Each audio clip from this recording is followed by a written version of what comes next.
Let's rock on the mic.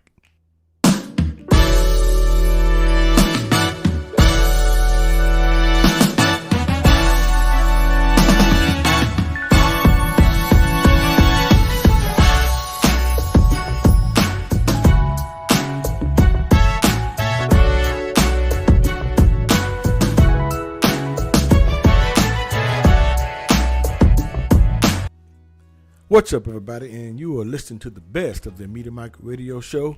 I am your host, the Meter Mike Speaks, where we are the voice of the everyday citizen. The time is now 45 minutes past the hour here in the Lone Star State. So let's get to it before it's too late. All right, good people. The question of today is flying still the safest way to travel? Now, I know they did research on this, the powers that be, the scholars, and the data show that based on the number of accidents on the highways, that flying is the safest way to travel because you avoid all those things. Now, that has some merit to it. It does. But I always thought flying was the fastest way to travel. That's how I always looked at it. I don't think it was the safest way, and I still don't, but it is the fastest because if something goes wrong in the air, there's absolutely nothing you can do about it. You're at the mercy of the skies, which is just a vast space of nothingness. This is what it is. So that's my belief on that. It is the fastest way to travel. In my eyes, I don't think it'd ever be the safest way. Only where it is a natural disaster, then you can say that. Then the sky is where you probably need to be to avoid all the earthquakes and volcano eruptions and all this tsunamis and things on the ground. So anyway, which brings us to this story. As you saw in the thumbnail, hackers can now hack planes, or as you saw in the title, are taking over planes. And that is scary. The question is, another question, has technology gone too far? How far do we plan on relying on technology? There has to be some degree of human component there. Whereas far as the pilots flying the plane, but they're just putting it on autopilot and letting it go. So let's get to this story here, shall we? There have been over 50 recent reports of frightening cyber attacks that have altered planes' in-flight GPS, leading to what experts describe as critical navigation failures. Now, here's the thing. What that means is that they have been taking them off course, which is very dangerous because if you're just going out to sea, you have nowhere to land. You run out of the air fuel, and then that's it. Hope you can swim. So, more frightening still, industry leaders thought that this type of hacking was not possible and are at a loss over how to fix the now glaring security failure. Since late August, they have been observed throughout the Middle East, particularly over Israel, neighboring Egypt, and Iraq. In September, the FAA, the Federal Aviation Administration, issued a warning on the safety of flight risk to civil aviation operations over the spat of attacks. An international collection of pilots and technicians who first brought attention to the terror. I think this has been out there. It's just now coming to light, good people. Now, this attack is called GPS spoofing. When the navigation system is given counterfeit coordinates, it isn't new and applies to all modes of transportation. 10 years ago, a group of college students at the University of Texas, here in our own Lone Star State, bragged that they moved an $80 million yacht off its course as a school project. In 2015, a security researcher also hacked a United Airlines flight and modified its course as a warning over security flaws. So what this means is that they can hack the navigation system which plots the course and take it off course. Story goes on to read, this tactic has now become so sophisticated that nefarious hackers still at large have recently learned how to override an airplane's critical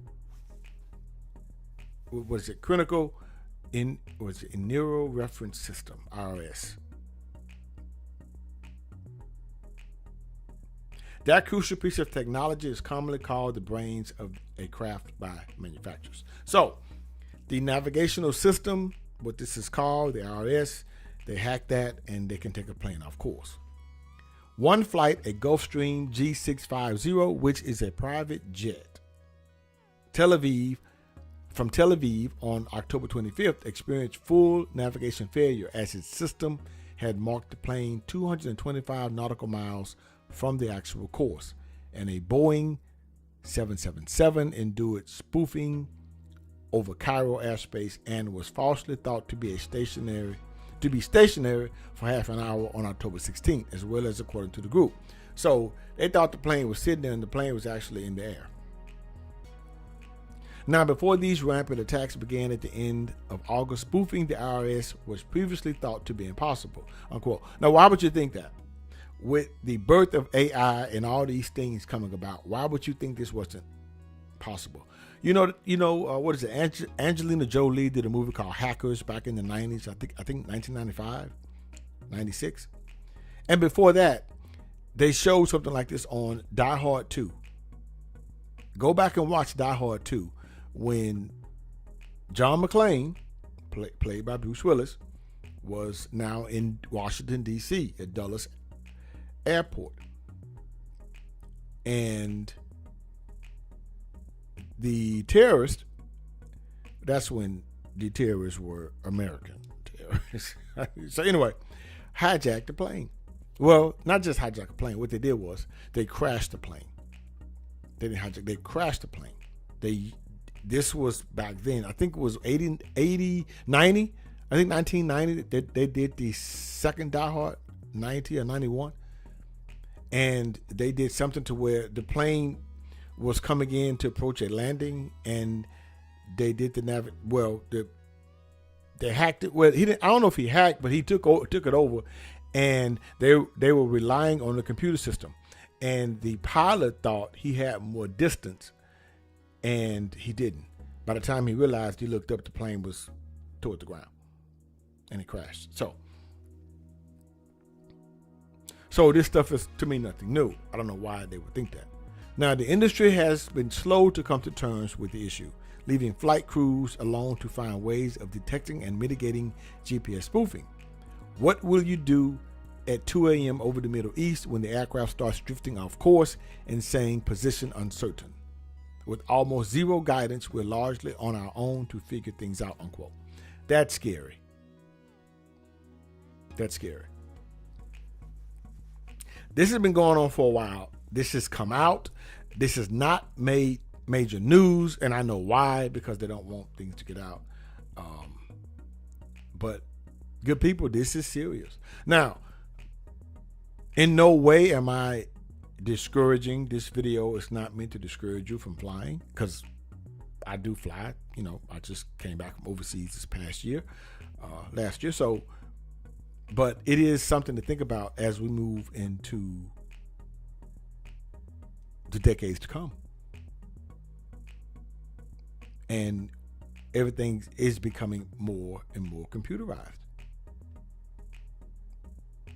Article goes on to say GPS spoofing acts like a zero-day exploit against aviation systems. Aviators are completely unprepared for it and powerless against it, unquote. Congress has been notified about this type of thing since 2012. Now, there was a commenter who said when he was a kid many years ago, they traveled a lot, and they could recall that cockpits had 4 crew members. I remember that too: the pilot, the co-pilot, and a navigator who sat over in the corner, and a communications officer. This was way before GPS was even a twinkle in someone's eye. Amazingly, we always arrived at our intended destinations without a problem. I do remember that. They used to have a navigator who charted the course. Now you have computers doing it. Cutting corners. At what cost? Something to think about. Bear in mind, I want to reiterate, this is not about me discouraging people, but you need to be aware just how much we are relying on technology. And furthermore, let me tell you too, does anyone, if you remember the movie Sully that happened over the Hudson River in New York City, when I think he had a bird strike, one of the engines, and he landed that plane successfully and safely. He kept the nose up, and everyone on board was saved. They tried to dismiss his pilot training, his quick thinking, his expertise, his human element of making the decision to land that plane in the Hudson River. These are the FAA people. The computer said for him to, he should have altered the course and tried to make it to the nearest landing strip or airport. And it failed every time. It crashed into the buildings. It crashed. At the end of the day, they had to admit it was his instinct as a pilot, his thinking, his reacting, I would say, to knowing what to do over years of experience would save the crew and everyone on board that plane. But now we are drifting away from the human element of making certain decisions. Matter of fact, let's take it to Our Robot with Will Smith. Remember that movie? Yeah, remember that? When he was haunted by the fact that the robot, he told the robot to save the girl. When at the beginning he was drowning when he was a cop, and the robot decided to save him because he said that, the robot said that, well, you had a better chance of living than the girl. And he was saying, no, the human thing to do was the right thing to do was to try to, that's a young life. And the robot couldn't compute that because they were only, I guess, programmed to look at the element of, well, you the closest. And at the end, the robot kind of got it. Okay, this is the better decision. So the question is, are we relying, once again, too much on technology?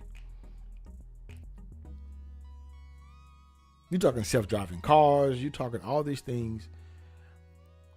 I just don't know. But what I do know is there's nothing like the human element when they're in a right state of mind, I would say. Nothing wrong with autopilot. Nothing at all. But let me tell you, and this is shout out to the old navigators who put pen to paper with the instruments and knew how to chart a map and a grid. Because I should do that in the Army. So, who knew how to chart coordinates, I would say. So, there's nothing like pen to paper. You know why? Because it can't be hacked. You can't hack it. You can't hack it.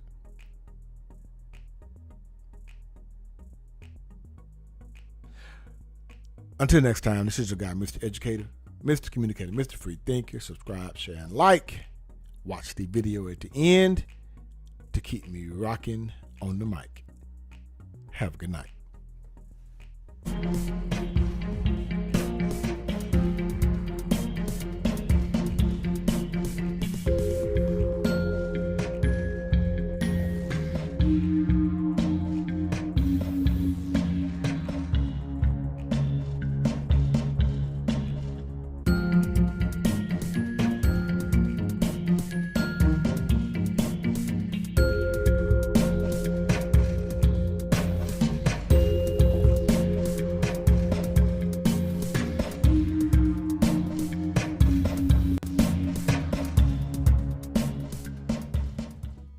Understand you soon, it won't be long. Keep on, keep running.